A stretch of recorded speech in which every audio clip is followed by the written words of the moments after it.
Welcome student. અગાઉના લેક્ચરમાં આપણે સબ્જેક્ટ બિઝનેસ ઇકોનોમિક્સમાં યુનિટ નંબર 1 તેની અંદર GNP એન્ડ NNP એટલે કે કાચી રાષ્ટ્રીય પેદાશ અને ચોખ્ખી રાષ્ટ્રીય પેદાશ વિશેનો અભ્યાસ છે કર્યો હતો.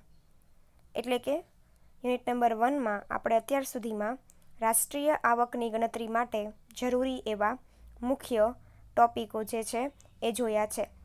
એટલે કે GDP NDP એટલે કે કુલ આંતરિક પેદાશ અને ચોખ્ખી આંતરિક પેદાશ.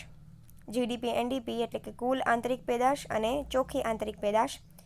અને ગયા લેક્ચરમાં આપણે જોયું હતું GNP એન્ડ NNP એટલે કે કાચી રાષ્ટ્રીય પેદાશ અને ચોખ્ખી રાષ્ટ્રીય પેદાશ. આજે આપણે મુખ્ય જે ટોપિક છે એ છે રાષ્ટ્રીય આવકની સમજૂતી.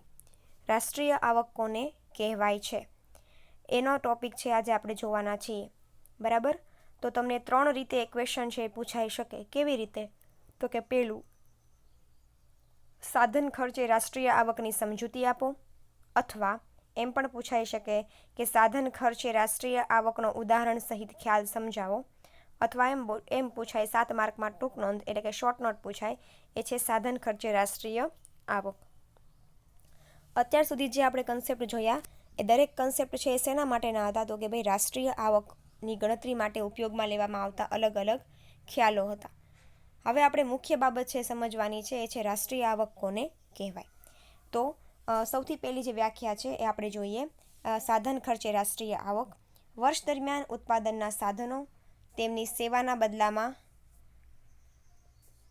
ભાડું, વેતન અને નફાની જે આવક મળે તેના સરવાળાને સાધન ખર્ચે રાષ્ટ્રીય આવક કહેવામાં આવે છે. શું કહે છે? તો કે વર્ષ દરમિયાન, એક વર્ષના સમયગાળા દરમિયાન ઉત્પાદન, જે આપણે કંઈ પણ વસ્તુ કે સેવાઓનું ઉત્પાદન કરતા હોઈએ એ વસ્તુ કે સેવાના ઉત્પાદનમાં જેટલા સાધનોનો ઉપયોગ કરવામાં આવતો હોય એ બધા જ સાધનોના ઉપયોગનો સરવાળો કરવામાં આવે અને તમને જે આવક મળતી હોય, તમને જે નફો મળતો હોય એનો પણ સરવાળો કરવામાં આવે તો એને રાષ્ટ્રીય આવક કહેવાય છે. ફોર એક્ઝામ્પલ, તમે કોઈ પણ એક ફેક્ટરી ચલાવો છો, કાપડની મિલ ચલાવો છો, તો કાપડની મિલ ચલાવવામાં કાપડની મિલ શરૂ કરે ત્યારથી કાપડ માટે જોઈતા દરેક પ્રકારના કાચો માલ, સાધન, સામગ્રી, કર્મચારીઓને ચૂકવવામાં આવતું વેતન, આ દરેક પ્રકારની સેવાઓનો ઉપયોગ જે તમે ઉત્પાદનમાં કરો છો એ વત્તા તમને એ ઉત્પાદનમાંથી જેટલો નફો કે આવક મળતી હોય એ દરેક પ્રકારના નફો કે આવક આ બધાનો સરવાળો કરવામાં આવે અને જેટલા ઉદ્યોગો આખા દેશમાં ચાલતા હોય એ દરેક ઉદ્યોગોની આ દરેક આવકનો કુલ ટોટલ કરવામાં આવે તો એને શું કહેવાય છે? રાષ્ટ્રીય આવક કહેવામાં આવે છે. એટલે કે એક વર્ષ દરમિયાન આપણા દેશના દરેક ઉદ્યોગોમાંથી સંપૂર્ણપણે વસ્તુ બની જાય, વસ્તુ બની ગયા પછી પણ જેટલો નફો થાય એ દરેક નફાની ગણતરી અને કુલ આવકનો સરવાળો કરવામાં આવે તો એને શું કહેવાય છે? રાષ્ટ્રીય આવક કહેવાય છે.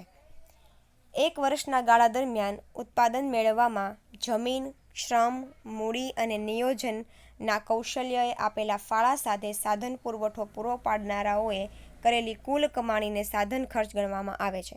પહેલાં તમને શું કીધું કે રાષ્ટ્રીય આવક કોને કહેવાય? કે દરેક ક્ષેત્રમાંથી દરેક ઉત્પાદનના સાધનોનો કુલ સરવાળો વત્તા તેમાંથી થતી આવક કે નફાનો કુલ સરવાળો હોય એને રાષ્ટ્રીય આવક કહેવાય. હવે તમને એવું સમજાવે છે કે સાધન ખર્ચ કોને કહેવાય? સાધન ખર્ચ એટલે શું? ઉત્પાદન દરમિયાન તમે જે કાંઈ પણ સાધનોનો ઉપયોગ કરતા હો, જેમ કે જમીન છે, મૂડી છે, શ્રમ છે, નિયોજક છે, નિયોજકની લાયકાતો છે, આ બધી જ બાબતોનો તમે આ બધી જ સાધનોનો તમે પુરવઠા તરીકે ઉત્પાદનમાં ક્યાંક ને ક્યાંક યુઝ કરતા હો તો એને શું કહેવાય? સાધન ખર્ચ. ઇન શોર્ટ, સાધન ખર્ચ એટલે શું? ઉત્પાદન દરમિયાન જેટલા સાધનોનો ઉપયોગ કરવામાં આવતો હોય એ દરેક સાધનો પાછળ જે કાંઈ પણ ખર્ચ કરવામાં આવે એને સાધન ખર્ચ કહેવાય. આ પ્રકારની રાષ્ટ્રીય આવકનું ઉત્પાદન પ્રાપ્ત કરવા માટે આર્થિક સાધનોના સ્વરૂપમાં જેટલો ખર્ચ ભોગવવો પડે તે દર્શાવે છે.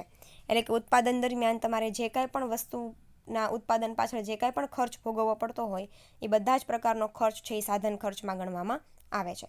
ઇન શોર્ટ, ઉપર જે પહેલી વ્યાખ્યા છે એ તમારી માટે રાષ્ટ્રીય આવકની સાચી વ્યાખ્યા કહેવાય કે ઉત્પાદનના સાધનોના બદલામાં જે કાંઈ પણ તમે ભાડું ચૂકવો છો, વેતન ચૂકવો છો, જે કાંઈ પણ સાધન સામગ્રી લાવો છો, એ સાધન સામગ્રી પાછળ જે કાંઈ પણ ખર્ચ કરો છો, એ ખર્ચ વત્તા નફાની થતી આવકનો કુલ સરવાળો એટલે એને શું કહેવાય? રાષ્ટ્રીય આવક કહેવાય. હવે એને આપણે ઉદાહરણ દ્વારા સમજીએ તો શું કહેવા માંગે છે? જુઓ, એક ઉદાહરણ આપેલું છે. ધારો કે 1 મીટર કાપડનું ઉત્પાદન ખર્ચ 40 રૂપિયા છે, પરંતુ તેના પર ₹5 અખબારી જકાત નાખવામાં આવે છે. તેની કાપડની બજારમાં મીટર દીઠ કિંમત 40 વત્તા 5 એટલે કે 45 થશે. અહીંયા બજાર કિંમતની દ્રષ્ટિએ વિચારીએ તો રાષ્ટ્રીય પેદાશમાં 45નો ઉમેરો થાય. હવે ફોર એક્ઝામ્પલ તમને એક ઉદાહરણ આપ્યું છે કે તમે 1 મીટર કાપડ છે એ ઉત્પાદન કરો છો. એ કાપડના ઉત્પાદન પાછળનો ખર્ચ કેટલો છે? 40 રૂપિયા.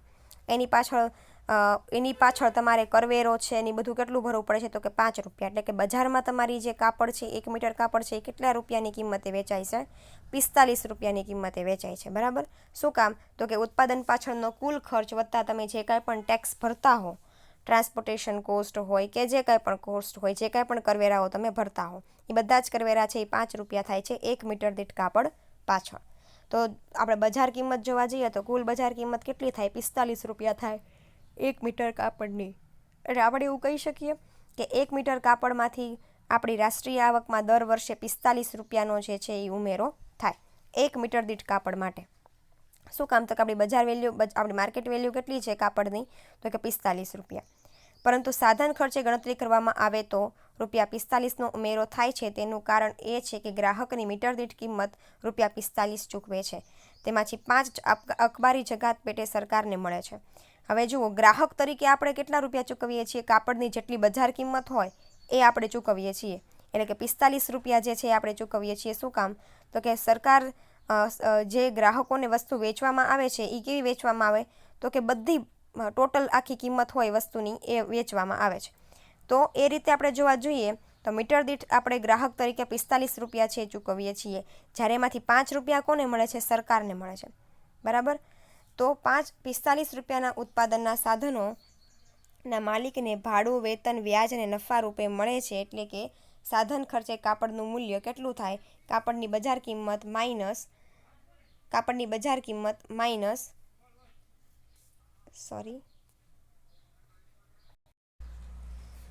એટલે કે કાપડનું સાધન ખર્ચે આપણને થતી આવક જોવા જઈએ તો કેટલા રૂપિયા થાય? તો કે કાપડની બજાર કિંમત માઇનસ કાપડ પર લાગતા કરવેરાઓ. એટલે કે કાપડની બજાર કિંમત કેટલી છે? 45 રૂપિયા. અને એના ઉપર કરવેરા કેટલા લાગે છે? 5 રૂપિયા. એટલે કે 40 રૂપિયા. એટલે આપણે જો એક રીતે જોવા જઈએ તો કાપડનું જે ઉત્પાદન મૂલ્ય છે, જે આપણે જે કાંઈ પણ સાધનોનો ઉપયોગ કરીને કાપડ બનાવીએ છીએ, એ ઉત્પાદન મૂલ્ય કેટલું છે સાધનનું કે કાપડનું? 40 રૂપિયા છે. એમાં આપણે બજાર મૂલ્ય કેટલું શોધ્યું? 45 રૂપિયા શોધ્યું. 45 રૂપિયા શું કામ? તો કે 40 રૂપિયા તો આપણે ઉત્પાદન ખર્ચ છે અને 5 રૂપિયા એમાં સરકારની જકાત લાગે છે. એટલે ટોટલ આપણું બજાર મૂલ્ય કેટલું છે? 45 રૂપિયા છે. એમાંથી સરકારનો કરવેરો બાદ કરી નાખો તો એ સરકારનો કરવેરો બાદ કરી નાખીએ તો આપણને શું મળે છે? 40 રૂપિયા. આપણને ઉત્પાદક તરીકે આપણને એક વસ્તુ પાછળ છે એ કેટલા રૂપિયા મળે છે? 40 રૂપિયા મળે છે. જ્યારે રાષ્ટ્રીય આવકમાં જે કાંઈ પણ 1 મીટર દીઠ કાપડનો વધારો, 1 મીટર દીઠ કાપડની આવકનો વધારો થાય છે એ કેટલો છે? 45 રૂપિયા છે. એટલે ટૂંકમાં શું કહેવા માગે છે?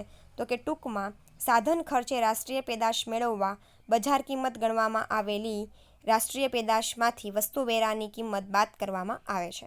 તો કે ભાઈ, જો આપણે સાધન ખર્ચે રાષ્ટ્રીય પેદાશનું મૂલ્ય જોતું હોય, રાષ્ટ્રીય આવકનું મૂલ્ય જોતું હોય, કોના સ્વરૂપમાં, કોના ધ્યાનમાં રાખીને? તો કે ભાઈ ઉત્પાદકને ધ્યાનમાં રાખીને. ઉત્પાદકને ધ્યાનમાં રાખીને સાધન ખર્ચે રાષ્ટ્રીય આવકનું જો મૂલ્ય જોવું હોય તો કેમ મળે? તો કે તમારી જેટલી વસ્તુની બજાર કિંમત હોય એમાંથી તમે જેટલા કરવેરાઓ સરકારને ચૂકવતા હોય એ બાદ કરો તો તમને શું મળે છે? સાધન ખર્ચે રાષ્ટ્રીય આવક મળે છે. એવી જ રીતે તમને અહીંયા એક બીજું ઉદાહરણ પણ આપેલું છે કે ખાદીનું એક ઉદાહરણ આપેલું છે, ખાદી ગ્રામ ઉદ્યોગ માટેનું.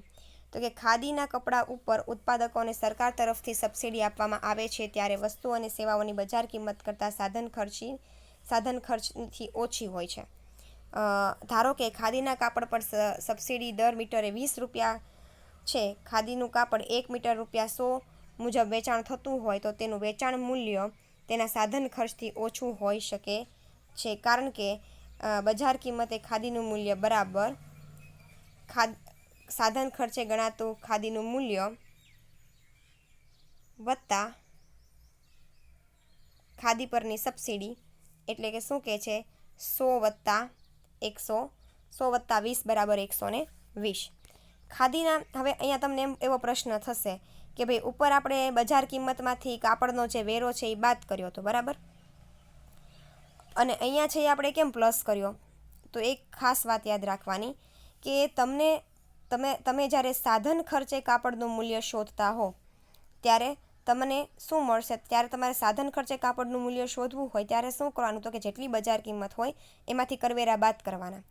અને જ્યારે તમારે બજાર મૂલ્ય જોતું હોય, કોઈ પણ વસ્તુનું ચોક્કસ બજાર મૂલ્ય જોતું હોય ત્યારે તમારે શું કરવાનું? તો કે સાધન ખર્ચે જેટલું મૂલ્ય હોય એ સાધન ખર્ચના મૂલ્ય વત્તા સરકારની જેટલી સબસિડી હોય એ તમે પ્લસ કરો એટલે શું થાય? તમને મળે એનું સાધન કે બજાર કિંમત છે એ મળે. અહીંયા તમને બજાર કિંમતની ગણતરી કરેલી આપી છે. તમે જુઓ, એક રીતે આમ જોવા જાઓ તો ફેરવીને ઉપર જે છે એ શોધવું હોય ને તો સૂત્રમાં ખાલી તમે પ્લસ માઇનસનો ફેરફાર થાય. બજાર કિંમત તમને શોધવાનું કીધું હોય ત્યારે તમારે શું કરવું પડે? તો કે બજાર કિંમત શોધવાનું કીધું હોય ત્યારે તમારો જેટલો ખર્ચ થતો હોય એ ખર્ચ વત્તા એનામાં જેટલો કરવેરો તમને ચૂકવતા હો એ કરવેરો પ્લસ કરો એટલે તમને શું મળે? જે તે વસ્તુની બજાર કિંમત મળે. અને જો તમારે સાધન ખર્ચે કિંમત શોધવી હોય તો સાધન ખર્ચે કિંમત શોધવા માટે શું કરવું પડે? તો કે જેટલી બજાર કિંમત હોય એમાંથી તમે જેટલો કરવેરો ચૂકવતા હોય એ બાદ કરી નાખો તો તમને શું મળે છે? સાધન ખર્ચે ઉત્પાદન ખર્ચ છે એ મળે છે. અહીંયા આપણને ખાદીના કાપડ વિશેની વાત કરી કે ભાઈ ખાદીનું જે કાપડ છે એમાં સરકાર છે એ 20 રૂપિયા સબસિડી આપે છે અને 1 મીટર દીઠ કાપડ છે એ 100 રૂપિયાથી બજારમાં વેચાણ મૂલ્ય જે છે એ 100 રૂપિયા છે. એટલે એનું જે વેચાણ મૂલ્ય છે એ સાધન ખર્ચ કરતાં કેવું છે? ઓછું છે. શું કામ ઓછું? ઓછું શું કામ છે? કારણ કે હજી એમાં આપણે કરવેરા પ્લસ કર્યા નથી. જો કરવેરા પ્લસ કરીએ તો તમારું બજાર મૂલ્ય છે એ સાધન ખર્ચ કરતાં કેવું આવે? વધુ આવે, બરાબર. તો જુઓ, અહીંયા બજાર કિંમત આપણે શોધવી છે તો બજાર કિંમત શોધવા માટે આપણે શું કરીએ છીએ? તો કે સાધન ખર્ચે ખાદીની જેટલી આપણને આવક થઈ હોય, સાધન ખર્ચે જેટલું હોય વત્તા તમે ખાદીની સબસિડી કરો એટલે તમને શું મળે? ખાદી પરનું બજાર મૂલ્ય છે એ મળે છે, કાપડ મૂલ્ય છે એ મળે છે. તો બંને ઉદાહરણ છે એમાં થોડો ઘણો ફેરફાર આપ્યો છે. અહીંયા તમે જે શોધો છો એ સાધન ખર્ચની કિંમત શોધો છો, જ્યારે ખાદીના કાપડ માટે તમે જે શોધો છો એ ખાદીના કાપડનું મૂલ્ય એટલે કે બજાર મૂલ્ય છે એ શોધો છો. ઉપર જે છે એ પ્રમાણે ખાદીનું બજાર મૂલ્ય છે એ શોધો છો. રિવર્સ છે એકબીજાનું, બરાબર.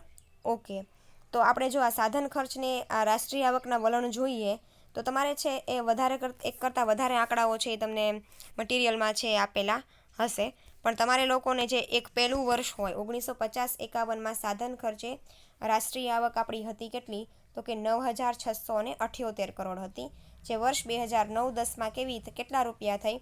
તો કે 58,35,493 કરોડ થઈ.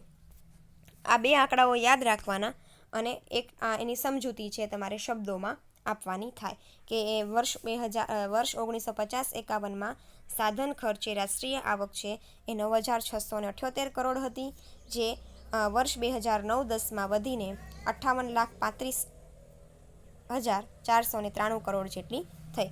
એટલે કે એમાં ખૂબ કહેવાય ને કે ઘણો બધો વધારો છે એ વર્ષ 2009-10માં જોવા મળે છે.